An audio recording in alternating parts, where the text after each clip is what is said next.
Hello guy, this is welcome to my channel. শুরু হলো আরও একটা নতুন ব্লগ। তো এখন আমরা আছি নারায়ণগঞ্জ চাষারা বিশ্ব রোডে।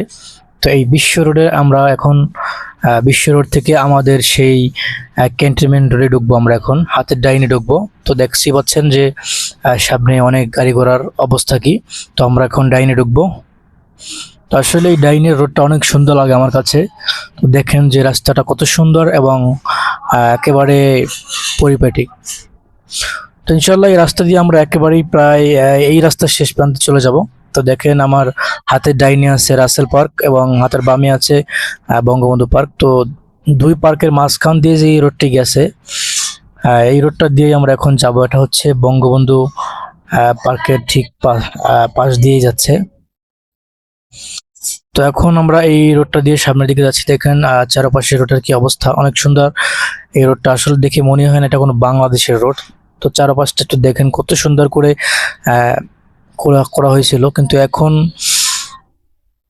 এখনকার যে আশেপাশে যে লোকগুলো দেখছেন আপনারা, এটা হচ্ছে আমাদের এই স্থানীয় লোকরা। কারণ এখন ছুটির সময় জাস্ট গ্রামের যে লোকগুলো তারা কিন্তু এখনো এসে পৌঁছায় নাই। তো এই ভিডিওটা করা হচ্ছে আমার ঈদের ছুটির ভিতরে। তো ঈদের ছুটির ভিতরে ভিডিওটা করা হয়েছে, এই জন্য ঢাকা শহর একটু ফাঁকা ফাঁকা মনে হয়। তো চারপাশে দিয়ে কিছু লোক দেখা যাচ্ছে, এগুলো হচ্ছে বলা যায় স্থানীয়। কারণ বেশিরভাগ স্থানীয়, কারণ আমাদের মতো ভাড়াটিয়া লোক এখন খুবই কম, কারণ অনেকেই বাড়িতে চলে গেছে। তাই ফাঁকা রোড পেয়ে আমি একটু তাড়াহুড়া করে সামনের দিক চলে যাচ্ছি। তো ইনশাল্লাহ দেখি এই রোডটা কত সুন্দর। শেষ পর্যন্ত সবাই ধৈর্য ধরে আমাদের ভিডিওটা শেষ পর্যন্ত দেখবেন।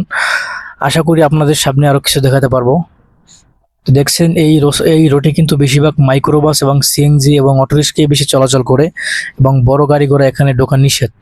তো আপনারা দেখতে পাচ্ছেন যে আমার হাতের ডান সাইড থেকে কিন্তু অনেক অটোরিক্সা এবং গাড়ি ঘোড়া খুব দ্রুতভাবে চলাচল করছে। আমি কিন্তু অত দ্রুত কখনো ওরকম চালাইনি। তো আমি সবসময় আস্তে আস্তেই চলে যাই, কারণ যে কোনো জিনিস বেশি তাড়াহুড়া করতে নেই।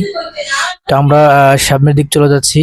তো দেখতেই পাচ্ছেন আজকের ব্লগটা হবে একটু অন্যরকম ইন্টারেস্টিং, কারণ এত সুন্দর একটা জায়গা আমি এদিকে মাঝে মাঝে চলে আসি, মনে হয় যে একটা ভিডিও করি, এখান থেকে একটা ব্লগ তৈরি করি, কিন্তু ওইরকম সময় হয় না। তো আজকে সকালে মনে হলো যে না, আজকে গাড়ি ঘোড়া বা মানুষের জয় ঝামেলা একটু কম মনে হয়, তো এই জন্য একটু ব্লগটা করে নিলাম। তো অবশ্যই আপনার সাথে থাকবেন বন্ধুরা, ব্লগটা শেষ পর্যন্ত দেখার জন্য সকলকে অনুরোধ। তো এই ব্লকের দেখেন যে এই রোডটা ঠিক হাতের বাম সাইড থেকে দেখেন মানুষ হাঁটা চলাচলের জন্য একটা রোড করেছে কত সুন্দর টাইস করে। তো হাতের ডান সাইডে যে রোড, এখানে কিন্তু মানুষ হাত চলাচল নিষেধ, কিন্তু তারপরও কিন্তু আমরা রোডের ভিতরে কিন্তু মানুষ দেখতে পাচ্ছি যে এই রোডের ভিতর থেকে কিন্তু অনেক মানুষ চলাচল করতেছে। আসলে এটা কিন্তু একটা অপরাধ করতেছে, কারণ রোড থেকে একেবারেই মানুষ চলাচল নিষেধ, তারপরও কিন্তু চলাচল করতেছে। তো একেবারে ওই রোডটা পেরিয়ে আমরা চলে আসলাম একেবারে শেষ প্রান্তে। আমাদের ব্লগটা এখনই হয়তো শেষ হয়ে যাবে। তো এই ব্লগটা শেষ হওয়ার আগে আমি আপনাদেরকে এত সুন্দর একটা রাস্তায় ব্লগটা তৈরি করে দেখালাম। আশা করি সকলেরই ভালো লাগছে এবং আরও সামনে নতুন নতুন ব্লগে অবশ্যই আপনাদের সাথে দেখা হবে ইনশাল্লাহ। তো আমি একটু সামনের দিকে যে ব্লগটা এই ভিডিওটা সমাপ্তি করব, কারণ এখন আমি একটা গলির ভিতরে ঢুকবো। এটা একটা রিস্ক হয়ে যায়। দেখেন রাস্তাঘাটের অবস্থা, গতকালকে বৃষ্টি হয়েছিল, সেই বৃষ্টিতে এখনো পানি জমে আছে, কাদা জমে আছে। তো এই রোডের ভিতরে ব্লক করা শুরু করে একটা রিস্ক হয়ে যায়। তো আমি সামনের গলিতে যে আমি ভিডিওটা একটু বন্ধ করব, হয়তো ব্লগটা এখানেই শেষ হয়ে যাবে। তো ইনশাল্লাহ এরকম ভিডিও অনেক অনেক অনেক জায়গার সুন্দর সুন্দর ভিডিওর ব্লগ নিয়ে আমি আপনাদের সামনে উপস্থিত হব। তো সবাই একটু ধৈর্য ধরা, যারা এতক্ষণ আমাদের ব্লগটা দেখছেন সকলকে জানাই আন্তরিক মোবারক। সবাই ভালো থাকবেন, সুস্থ থাকবেন। খোদা হাফেজ। আসসালামু আলাইকুম রহমতুল্লাহ।